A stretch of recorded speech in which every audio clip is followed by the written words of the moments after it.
Ito mga kajak, EcoSport, meron na naman tayong binabang transmission. So, babaklasin natin itong kanyang dual clutch. Check din natin kanyang shift fork. Mapapansin nyo mga kajak, yan, alisin nyo lang yung kanyang mga clip, no? Para mahugot nyo yung tinatawag na dual clutch na yan. So, ayan, tinanggal ko na yun sa ibabaw.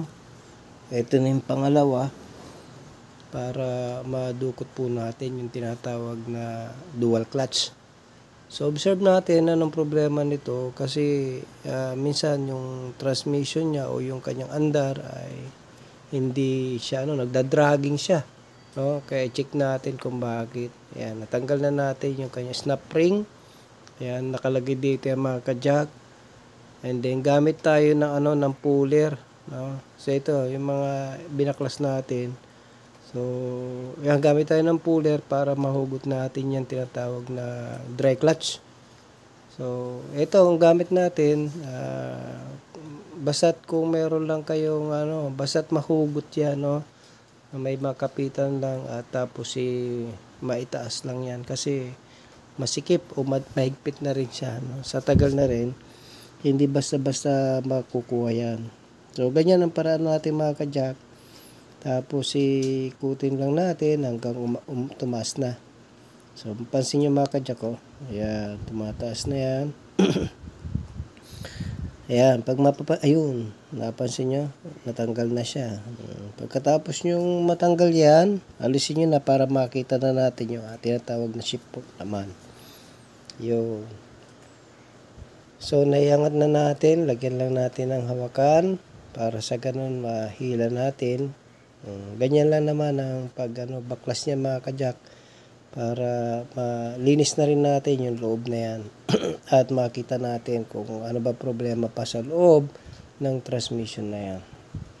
Okay, so ayan, pag nalagyan nyo na hawakan na yan, pwede nyo na hilahin siya para hindi masikip sa inyong mga kamay.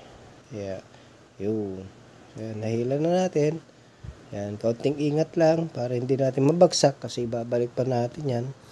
Ayun, napansin yung mga kajak, may mga putik-putik na siya. So, hindi kagaya ng iba na ginawa namin. Ito, medyo may mga, may malalagkit na. Kaya, yan minsan pinagkukusan ng dragging. Nagkukus yung ating shifting na shifting ng ating transmission. Nagdadrag. Parang ayaw pumasok, delay. Para sa EcoSport to mga kajak. So ayan, i-observe natin yung kanyang tinatawag na shift fork. Ayan. So titignan natin observe natin na bumabalik naman siya. Ayan. Inikot kayo mga kajak, no? Tapos bibitawan nyo, bumabalik naman siya. Ayan. Ayun. So, medyo maganit nga lang ng konti, kaya kailangan lang natin to linisan mga kajak, no? Linis lang tayo nito. And then, observe pa natin kung ano pa yung pwedeng gawin natin sa transmission na ito. Linisan natin maigi. So, ganun lang mga kajak. Pagka sa dual clutch kasi, o sa EcoSport, kalimitan ganito nagiging problema. Kasi nga, walang nilalabasan ng dumi, nandyan lang sa loob. Yung clutch natin ay meron niyang disc. So napupudpud dyan, umiikot lang yan dyan sa loob. Kaya mapansin nyo, ang dumi-dumi niya. No, ayan, paikot-ikot lang yan, yung dumi dyan na napupudpud ng ating clutch. So ganyan mga kajak ang itsura ng ating tinatawag na transmission, automatic transmission ng EcoSport.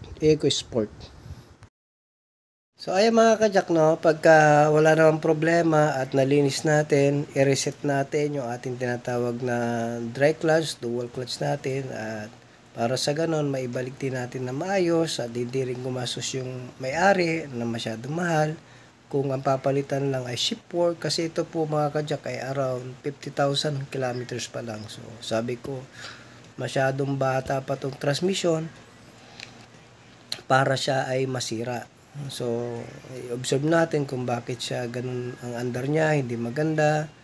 May time na delay, may time na parang hindi umuusad, parang gano'n. So, try muna natin, maglinis lang muna tayo ng transmission na ito. Linis tayo, pati yung kanyang tinatawag na dual clutch, binaba natin lahat yung mga kajak. So, gano'n lang ang mga kajak, and then, observe pa natin kung ano pa yung pwede natin gawin sa transmission para hindi naman masyado magastos o magastusan yung may-ari kung kailangan natin na maisalba pa yung ibang parts kagaya ng dual clutch o yung tinatawag na shift fork, ibalik naman natin.